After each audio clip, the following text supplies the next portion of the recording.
Retornando aqui, pessoal, agora nós vamos falar, né, dessa segunda parte, ainda sobre as obras da literatura nesse período aí do romantismo.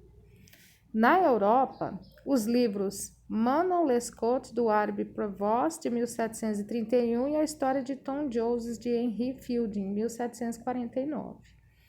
O romance, contudo, já era utilizado no Império Romano, tá, pessoal? Cuja palavra romana era aplicada para designar as línguas usadas pelos povos sob seu domínio. Então, como tinha uma dominação, né, nessa época do Império Romano, a língua era algo predominante no quesito dominação. Então, os idiomas eram, na verdade, usados a forma popular do latim. As composições de cunho popular e folclórico, escritas em latim vulgar, em prosa ou em verso, que relatavam fantasias, aventuras e também eram chamadas de romance. Então, já nessa época aí do Império Romano, já vinculava toda essa trama do romance que envolvia, né, aventura, fantasias, né, sentimentalismo. E foi no século XVIII que tomou sentido atual, após passar pelas formas de romance de cavalaria, que era direcionado aos nobres, né, à nobreza, o romance sentimental, o romance pastoral na Europa. O romance pode ser considerado o sucessor da epopeia. Epopeia, pessoal, eram aquelas poesias épicas, né, longas, né, que eram utilizadas nesse período aí.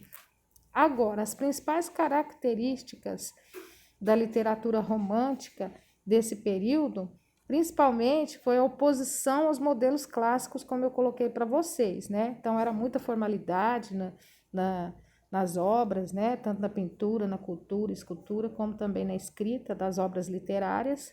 O classicismo era muito objetivo e muito formal, as obras, né? O romantismo veio para quebrar tudo isso. Estrutura de texto em prosa longa, que são os livros de romance, né? Que estão aí até hoje, para nós.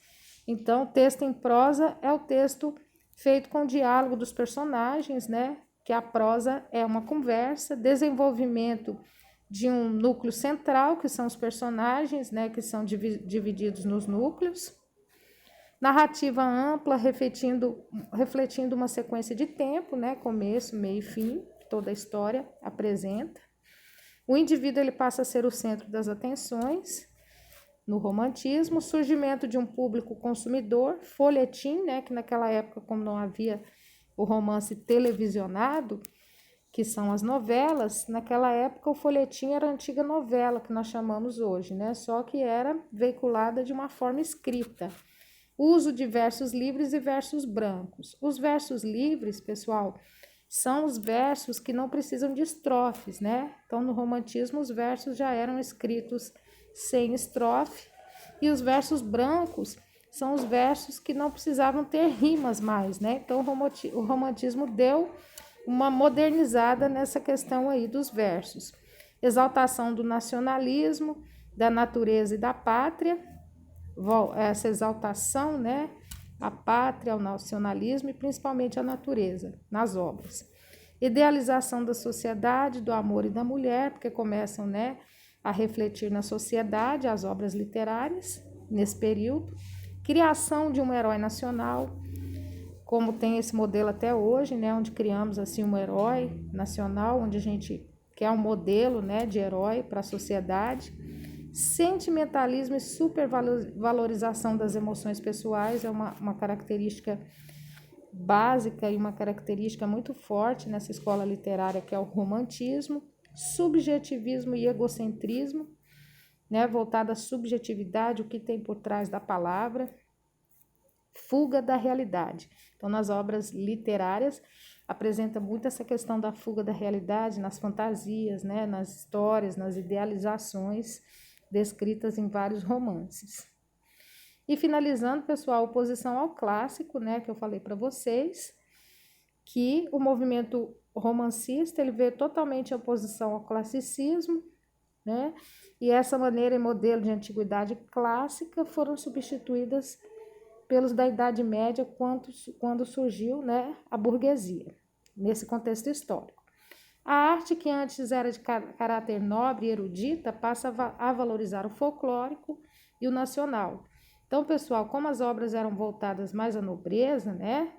No período do romantismo, quebra todas essas barreiras, né, que são impostas pela corte e começa a ganhar a atenção do povo. Então, o povo começa a participar desse foco literário, o povo começa a ter acesso, né, à cultura literária com a vinda do romantismo. A arte romântica veio para romper as muralhas da corte e ganha as ruas, né?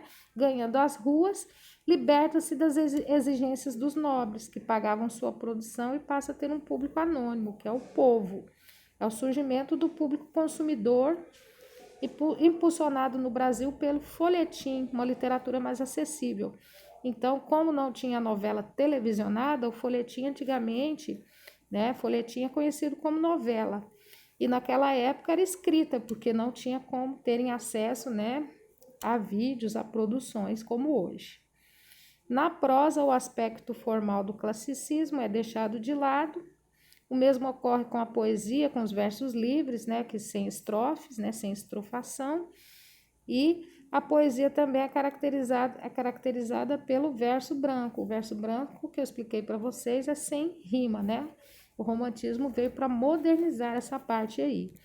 Então, pessoal, esse é o reforço da explicação. Quem ainda não fez, né, esse resumo no caderno, vocês podem copiar, que eu vou estar avistando na plataforma. Ok, pessoal? Um bom dia para vocês e até a nossa próxima aula, que vocês terão um reforço aí com atividades também, tá, pessoal? Presta bastante atenção nos vídeos, na explicação, que esse é um conteúdo também de prova. Tá bom, pessoal? Um beijo e bom dia para vocês.